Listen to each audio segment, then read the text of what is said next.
Hey guys, Ghazzy TV here with a very special interview with Jonathan from Path of Exile 2 right now. Thanks for having me. Thank you very much for coming. Appreciate it. I'm just going to jump right into it and start off with the couch co-op questions. We played this a couple months ago, and here we are again with quite a few changes. So the first question is obviously the idea of having controller versus the PC mouse and keyboard. What's your take on that, and moving forward, can we have both at the same time? Well, basically, right now you can't switch dynamically from one to the other in-game. You can kind of go out to the menu and do it. And it's something that we do want to support, but it's probably not going to be there in early access. But I really would like to have it since it's a great feature. We just need to get around to implementing it. Fair enough, fair enough.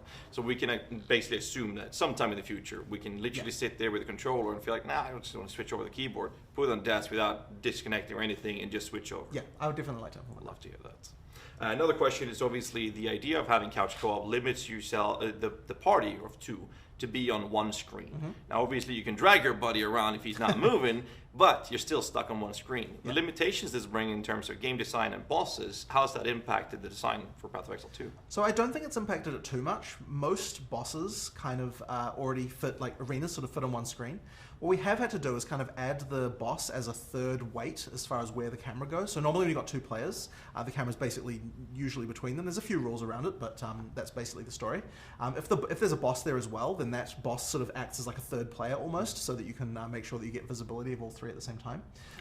There are a few boss arenas that are large enough that it's kind of an issue, and in some cases we might do a little bit of zooming just to kind of do that, but we've got to be really careful with zoom because it can affect performance pretty badly. Like the game is very much designed for exactly the height of the camera. Like we don't have an LOD system or anything like that that would like reduce the visual detail as you get further away, because obviously the camera's exactly the height that it is away at all times. So because of that, we have to make sure that we don't do things like zooming too much. But basically, like it hasn't usually been a problem. One thing that you kind of can run into is if like both players like walk down two separate forks in the road, and like now they're kind of both blocked because they can't progress from each other, so you kind of have to go back to where you were. But usually if you're cooperating with the person you're sitting next to, it shouldn't be too bad. Should be able to cooperate, unless you're siblings. I know how that goes. Yeah, for sure. But it's curious that you say that you have to be careful with the zoom out, because I've talked about this with the community several times, and this has been a hot topic in PoE 1. And we just look at the zoom out going into Kitava, and everyone's just, you know what, why don't we have that zoom in all the time? Is it like this is because of performance issues why we're not getting this? The thing that we did in PoE 2 though is we actually changed the camera in a sort of subtle way. We actually pulled the camera out very far and then lowered the FOV. And what it did is it was a way of making the game more zoomed out without it actually costing too much in terms of draw calls. And it also makes the game, I think, a little bit better in terms of perspective as well. So that's been something, because you get a slightly flatter appearance, so it kind of looks, it's a little bit hard to explain, but the FOV differences. But effectively, that's resulted in a larger overall view area for the character. So even though there is that issue in PoE 1, PoE 2 is better in this regard, and then we've done that without having to make the performance too much worse either. So what you're telling me is that the zoom is actually the same. Because it feels like it's further away. It isn't the same. It is further away a little bit, and you can see a little bit more, but it's not as much as you would expect given given what you can extra see. Like it is kind of partly an optical illusion as well. Fair enough. But and thankfully because of that, it doesn't use too many more draw calls, doesn't draw too much extra stuff, and so the performance is mostly unaffected. The issue in PoE 1, if we did that, was that because we could theoretically do that in PoE 1. The problem is that all the environments are built with like sight lines of the tiles exactly how they're supposed to be. The moment you break that, suddenly you're going to get like weird intersections, stuff in front of the camera, like all sorts of issues. And you can even see it like in the PoE 2 client. We technically haven't removed all the PoE 1 content from it yet. You can just warp with cheats to PoE 1 zones, and when you do that, you get all sorts of problems because of the camera difference. Kind of just an interesting random fact. I mean, there's the explanation. I've been curious about this one myself for quite some time. Another question is obviously the idea of couch co-op multiplayer with solo players. We have a party of 6 is what was confirmed for the game. For sure. But couch co-op is limited to 2. And like you mentioned before, you can play with either 2 players or 2 characters from the same account or 2 different accounts. So the question is, can a couch co-op section of 2 players, can they multiplayer with up to 6 people of different variations. Yeah. So effectively, when you invite someone who's on couch co-op session, it effectively invites both people, and they'll just appear in your party in blisters too. So you can do any kind of configuration you want. If you want to do 3 consoles with 6 people, or whatever, or across, of course, for PC and console, that works as well. You can play together. Just any kind of combination you want, so long as there's a maximum of 6. Obviously, if you've got 5 people and you invite someone who's in a co-op session, it'll be like, no, there's too many players there. Yeah. But other than that, you can do whatever you want. Oh, that's brilliant. Another question is co-op regarding the downscaling. So obviously we have the idea of boosting. We have the possibility of team playing with someone, your sibling, your fiance, or whatever, and you end up having a higher level character, and now a level 1 character comes into play. How's that going to work? Is it going to be similar to PoE 1 downscaling? Yeah, so basically we do have level downscaling, and the way that it works is that when you log in with 2 players, it effectively works out which one has the lower quest state, and then effectively that will be the area where you go into, and you're going to be you'll have the quest state of the lower player, and so you can effectively keep playing from there. It'll down level the higher level person. You'll be able to play with them. It'll the combat will all work, and then you can just go on that. So we really want to make sure that you can just play with anyone and have a fun time. That's great. So the downscaling is essentially feeling-wise, in terms of power, similar to PoE 1 system. Effectively. I'm sure there'll be some little tweaks we'll need to make, but should overall work. That's perfect. Just to get somewhat of an idea of what we're expecting. Yeah. Another thing I was thinking about was the boss fight has been a very heavy focus for PoE 2. For sure. There's over 100 new bosses. They're fantastic. The ones I've experienced so far. Better balance now than the one we fought in ExileCon, I'll tell you that. For sure. That was rough. Yeah. So with that focus, and we haven't seen the end game, I'm very curious how much of an impact that has in terms of where the focus is for the game. Are we talking about a heavily focus on boss mechanics? That's where you're going to spend most of your time? Or is it the clearing? Or how do you mix this to create a well-rounded game? So my feeling is that it should be approximately 1/3 of your time spent clearing a map, 1/3 of your time spent killing the boss, and 1/3 of your time spent doing league mechanics and other things. That feels about right to me, and the rewards should be the same as well, which means the rewards would be distributed by those same ratios. So if we can hit that, I think we'll be doing fairly well. But it is a little bit hard to know exactly what will feel right until we try it. Like, we're not playing in-game right now. It's like we're busy on the campaign, we're getting all that stuff working.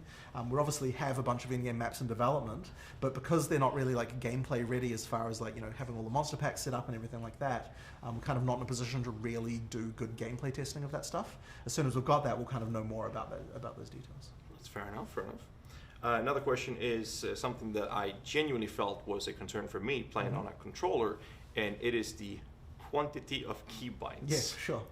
24 keybinds on a controller, and it feels like it's just so much. So are you guys having any concerns with the quantity of keybinds moving forward with the game, where you guys are happy with the number So the reason why there's so many on controllers is because there's quite a lot of things that you wouldn't consider to be keybinds on the PC version. So on the PC version, you'd say you've got 8 binds plus another 8 for the control. Wait, is it another 5, I suppose? The mouse click ones yes, change. 5, right? yes. So 5. So you've got 13. So you might look at that and go, okay, why has he got 13 on PC and then you've got 24 on console? And it's because, okay, well, one of them's taken up by the thing that changes from one binding set to the other. Yeah. One of them's taken up by the button that turns item hovers on and off. One of them's taken up by the button that turns the map on and off.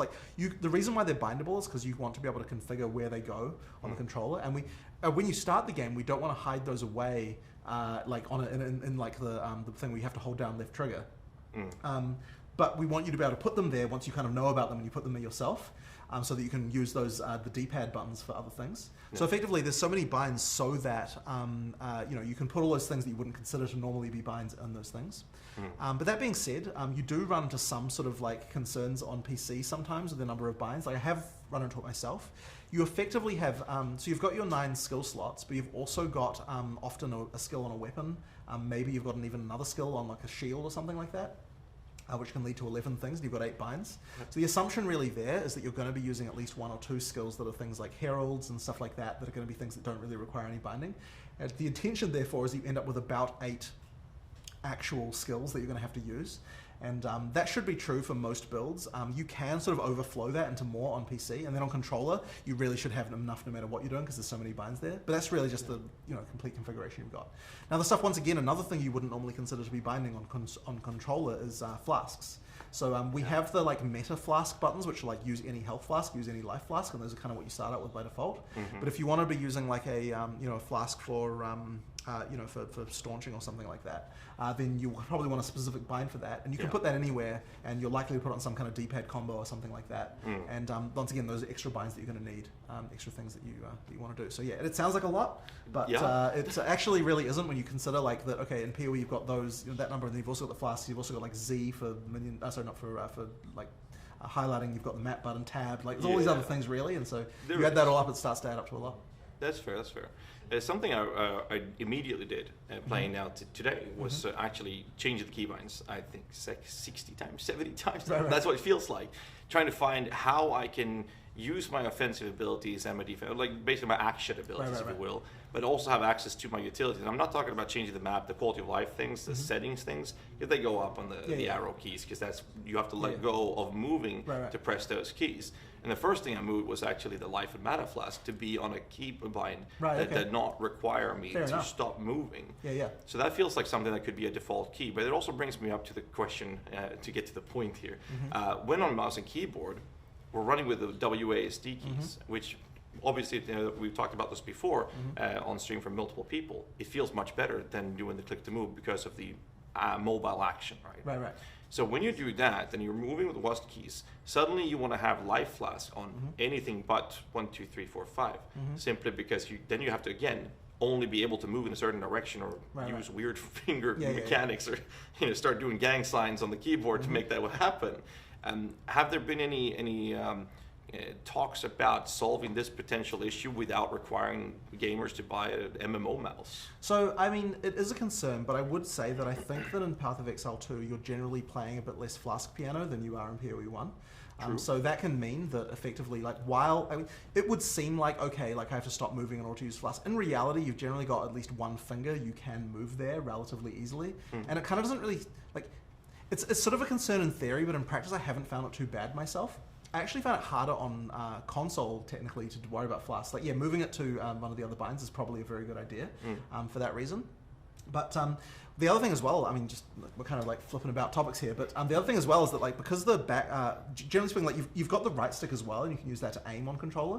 And because there are certain skills that kind of require that, generally speaking, those are the ones you want to put on your shoulder buttons and on the the trigger.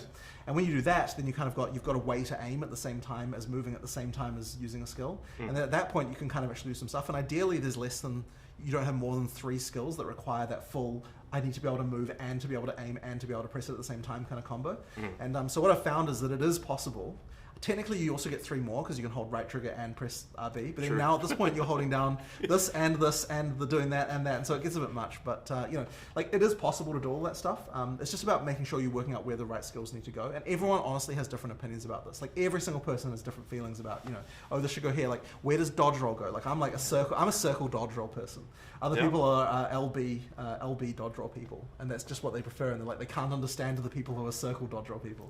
I'm more with the circles. I did like that option being there from the start, actually.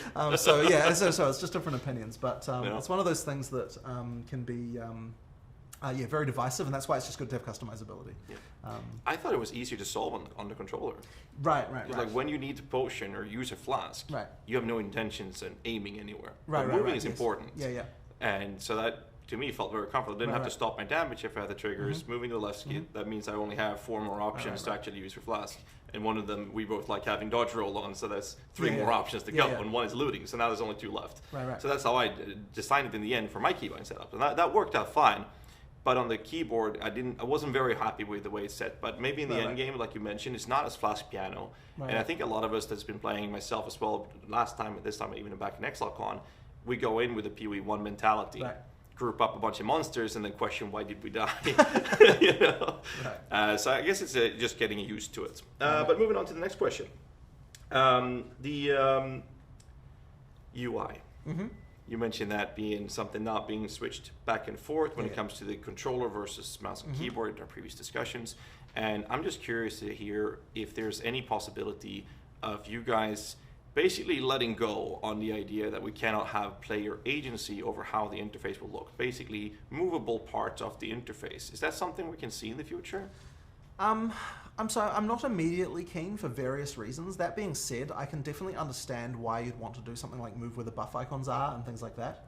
I guess the part that worries me is that, okay, so let's say you can move the buff icons. Well, the place where people are going to want to put that is like center of screen next to your character. And then immediately it's kind of getting into the zone of like, okay, like you're not concentrating on the environment anymore, you're just concentrating on this row of buff icons. And that's what I worry about. Perhaps that should be not a thing I should be worrying about and just let players do what they want. I mean, there's certainly an argument for that. But you know, like, I guess that's where the concern comes from, if you know what I mean. Now, one thing that has come up is some people are like, oh, I like the couch co-op, like health orb, everything set up more than the PC one. And so there is definitely a push for, should we allow some of those other UI things to come in. So there's already going to be a way to use the couch co-op UI even for not couch co-op, just for controller. Nice. That's already a thing. Wait, just for controller? But then there's the discussion of, should we then also allow it for PC as well? And this is, I don't know, like, I mean, we haven't done anything with this yet, but it's certainly come up, right? And so the question is, like, you know, there is some desire here, so I can see us potentially thinking about that, but it hasn't been something that we've actually like, moved forward on. It's just something I think is, I am not totally against this. As for you know, like full customization, I'm a little bit worried about that. I certainly don't want to go in the World of Warcraft direction, where it's like, you know, you've got all these UI mods, it's like a crazy thing, and like, I certainly don't want to be there. But you know, maybe I'm okay with like moving where the buffs are. I'll have to see. Fair enough. Would you say that this topic is as troublesome for the future as some other more sensitive topics are, where if you give a little bit, you can never go back, and now they want to have the entire arm? Sure, I mean, that's certainly a concern. I guess I don't see things always that way, because, like, I mean, if something's good, then I shouldn't let the fact that someone's going to complain about something else make it not happen.